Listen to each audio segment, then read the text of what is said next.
Hi there, son. I was just going around town getting some groceries. You know how it is.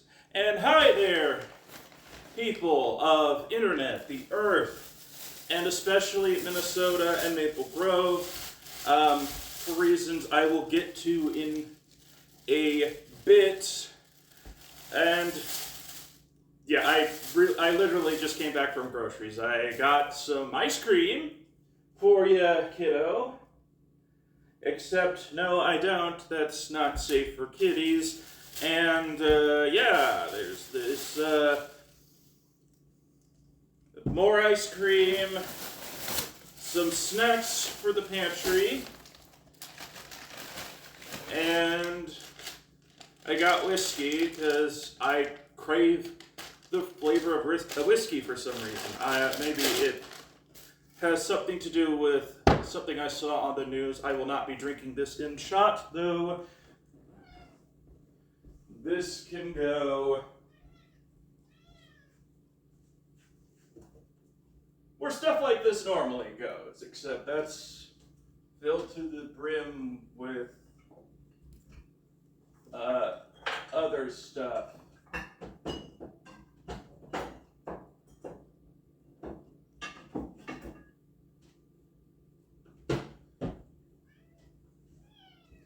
And gee, I wonder, is this going to be one of those guys that lectures us on climate change?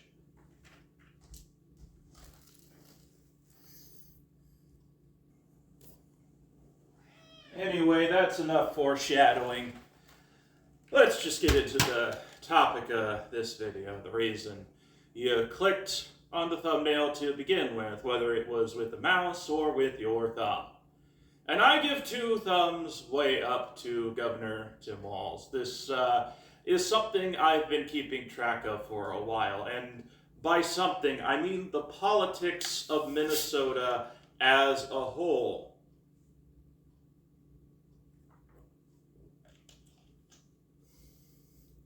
And as for my beverage of choice, I prefer Diet Pepsi. But, you know, a pop addict is close enough. Governor Walz is even checking boxes I forgot to put down. Like, okay, he's an awesome dad, awesome teacher. He has military experience. He knows how to shoot a gun. And he is very practical-minded about it. He knows what the dangers of guns are, and he knows that there are some people out there who just really shouldn't have them while they're serving their sentence in prison or on probation, or, you know, if you happened to do an unaliving and, well, you're served all your sentences. You still shouldn't have a gun after that. And by the way, the Second Amendment says nothing about the sale of weapons. It's just keep and bear. So bear that all in mind. Tim Walz is a guy who knows what he's talking about, and he has a whole history of being very intelligent, very, very smart, and he is a human being. You know, there's been this recent trend in politics where the purity tests, where all of this weirdness truly began. The Tea Party protests, which were basically just guys shouting on CNBC and more people just protesting the color of Obama's skin, is primarily what that was about. That's just the facts. And Tim Walz is the kind of guy that understands that, 1, facts don't care about your feelings, and 2, your feelings care about facts. Like the self-evident stuff. I am hungry, I need food, but I can't afford it. He's the kind of guy that resonates with those kinds of Americans, the ones who are downtrodden, and the people who are kind of sort of in denial about being downtrodden. Like myself. And Minnesota's a pretty awesome place. People born here don't seem to recognize it, but it's like top 10 on a bunch of different lists. Sure, it doesn't have Disney World or even the superior Disneyland. It's a smaller place, but there's more density of things to do from what I could gather from the maps. But Tim Walz is like the Minnesotan. He was born in Nebraska and just decided, you know what, I'm going to move to Minnesota now. And those are the best kind of people. I am one of those people. I did have a choice in whether or not to go with my mom or dad, and I went with my mom in Minnesota and have no regrets. Since I have lived here, I have seen the state just do everything perfect. Kind of. See, I moved to Minnesota in 2015. That was when Mark Dayton was the governor. You haven't heard of him. If you haven't heard of him, you're not from the area, and I can understand that. We have a lot of Minnesota politicians who are like that. Most of you have not, outside of the state, have not heard the names Rudy Perpich or Wendell Anderson, who was the Walz of his day. And he's just a guy who lived American life to the fullest and is continuing to do so. He is the physical embodiment of the American dream, despite all of the attacks against it coming from the Republican Party. He is the guy that as soon as you look at him, you think, I deserve to have what he has. And when he speaks, it's very easy for him to convince you that everyone deserves to have something like what he has. So I live in the metro. What I want in life is going to be different from someone who lives further upstate. And there are people who have lived the metro their whole lives and haven't really done anything outside of the metro. And that's kind of sad to me. I believe everyone should go up north and experience lake country, whether they're kayaking or they're on a boat, they're renting a boat or buying one, I don't care. Just try to save up to do something like that. I know that sounds like a privileged thing to say, but with Walz's economic policies,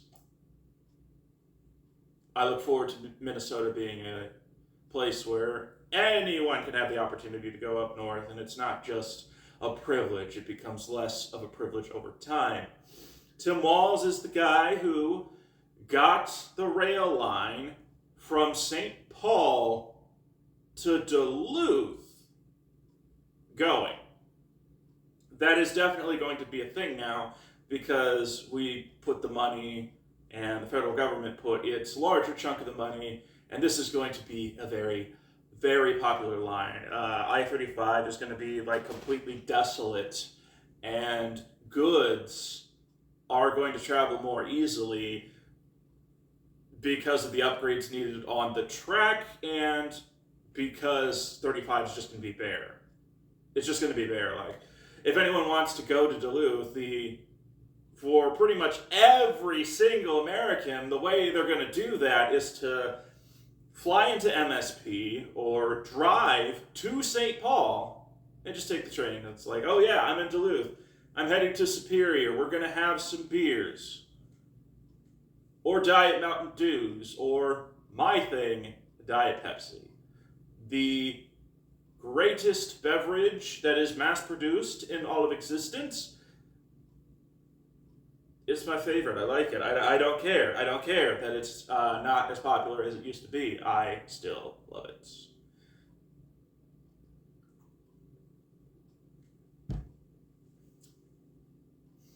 And he's done things that just improve the lives of people. I know a lot of there are people who are like scrolling left tube and hearing the same thing over and over again. I won't waste your time, but if you're someone who wants to live in a country that is worth defending, Tim Walz is the guy that will make it worth defending. He clearly wants Minnesota to be like a Nordic-style social democracy that helps the people as much as possible and makes everyone's lives so much easier. And I just cannot understand why anyone would oppose that. There is this perspective which is psychotic and weird that if I vote for the politicians that will make things worse for everyone, it'll be even worse for the people I dislike. There is no reason to act this way. These emotions are not a place of honor. There is nothing of value in that. People are devaluing themselves for Trump, for J.D. Vance, to maintain a privilege status, the ultimate handout, because they want to have their place at the top despite not earning it. Sort of like how Donald Trump kept saying over and over, the election was rigged against him, even though everyone involved in that, including himself, knew that was not the case, that he legitimately lost, and anyone who says otherwise is lying or schizophrenic or has Alzheimer's, dementia, schizophrenia of aging.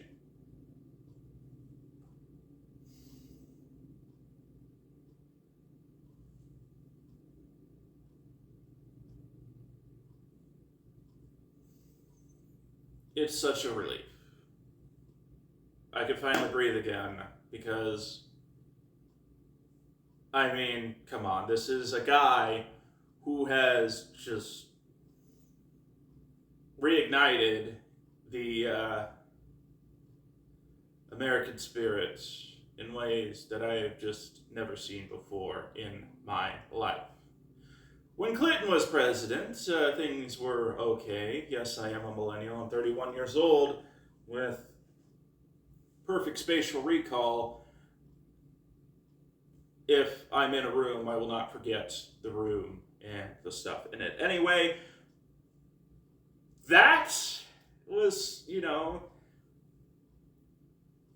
okay, and it was a relatively calm period in history, and America was making great progress. Budget surplus, time of relative prosperity, but still growing inequality. And then 2001 was just, it was when things started getting bad. It's not like it was always this way for me. Things seem to be on the up and up, and then just like that. But maybe, with Harris and Walz, that will be over. The complete and total and shitification of life for 99% of this country will be done. It will be that maybe we'll see a reversing of trends. For once, the people who work for a living will bear the fruit of their labor, be able to afford a home, even if it's a small one like this, just a home. We'll have millennials who become financially independent because ends will start meeting. And maybe, just maybe, we will start to, how do I put this? They've been saying this since like 2008, trying to drill it in people's heads. Millennials will be worse off than their parents. Maybe Harris and Walz will undo that narrative that is trying really hard to become prophecy. Speaking of, Minnesota is going to have a Native American woman governor shortly after that white buffalo was born. Make of that what you will.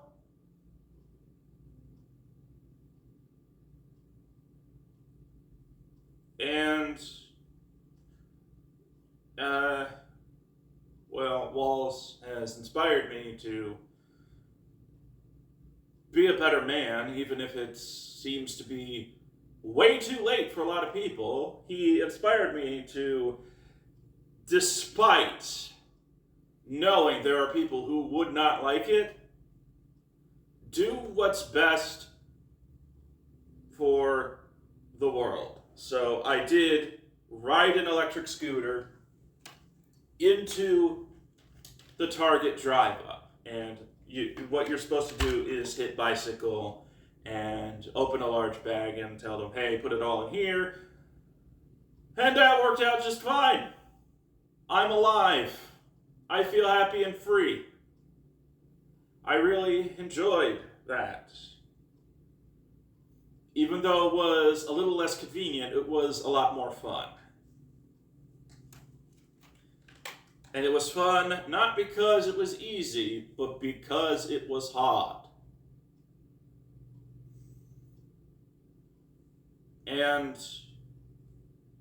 I think Maple Grove deserves to have politicians like that, rather than a mayor who only really does like the minimum progress he can get away with because he has endorsed Republicans in the past, so he's safe to say he is a Republican, even though those races are officially nonpartisan on the ballot. And there are 2 DFL endorsed, one of which is Christy Barnett. I hope she's smiling. I hope the Chiron on some of my videos isn't wrong, but Maple Grove is top 2, so I would have to win, and another progressive would have to win to flip things so that we can have a bold, new vision for a community that likes to think that it's special, but really has just stagnated.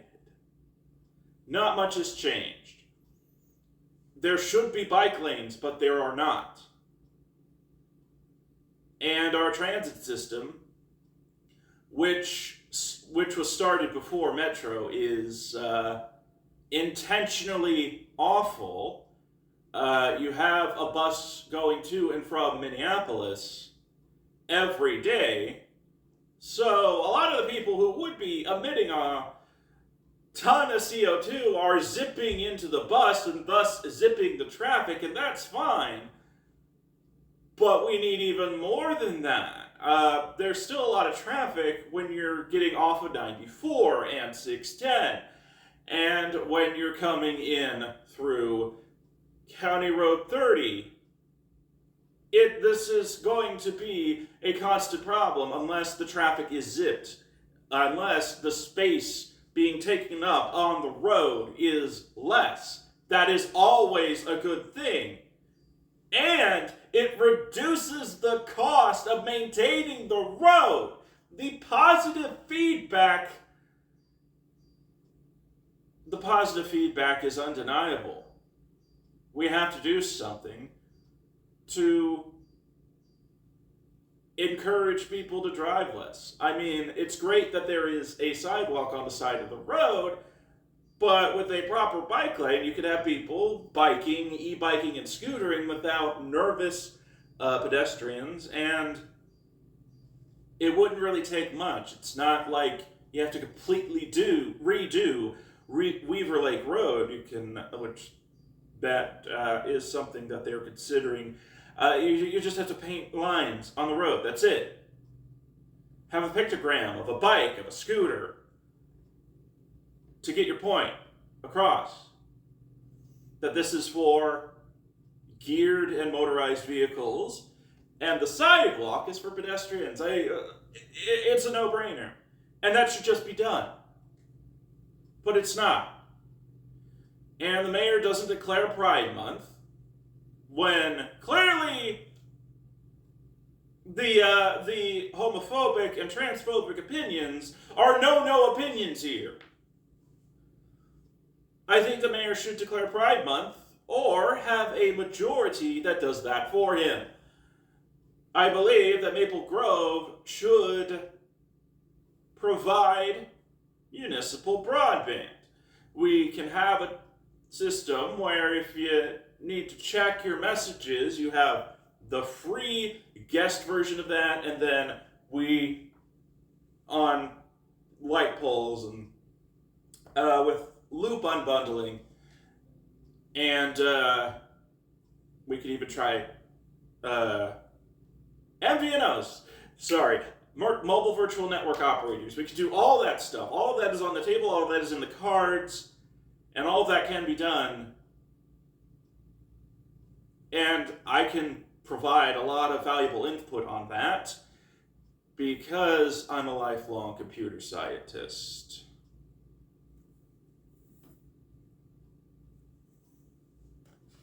You can understand the vibe now, right? And why vibes are important in politics. I really love the vibe of Tim Walz. Even though I'm gay and wouldn't want to live his kind of family, he is just the perfect example of what a straight dad should do, what fathers should act like. America has not had that in politics since maybe John F. Kennedy. We've never had a normal look. Okay, Obama, sorry. But yeah, like, those kinds of presidents are hard to come by. That have like a normal looking family that you can look at and go, aww. And we need to bring that kind of masculinity, the Walz male, back into the spotlight, back into American politics. And it's not something that I would consider exclusive to straight, white, cis, het men. I believe there are other ways of doing it. Like, if you're a gay furry that still lives with his mom, if you want to be a Walz male, well, starting way more recently than a lot of voters are going to be comfortable with, but I'm going to try anyway. I'm trying to get my financial house in order. I'm buying fewer electronics, and I have a modular repairable laptop. I am going to have the patience to not do any more upgrades for a while. I don't need to go from Intel to AMD and then to ARM. I can still make these videos. Just being less anxious and more calm and finding ways with what I already have. Walz inspired me to do this.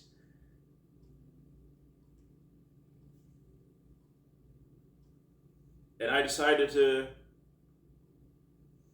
do that after I decided to run because it makes sense. You want to lead by example, and I want to be somebody that leads by example. And I personally have way more dirt than this man. But to close out this video, I really like Governor Tim Walz. And if you want that energy on the Maple Grove City Council, if you want someone that is doing the best to be like him, but in his own special way, then you can go to votemacbeth.org and follow my Blue Sky, my campaign, and as always, subscribe if you like and share if you care.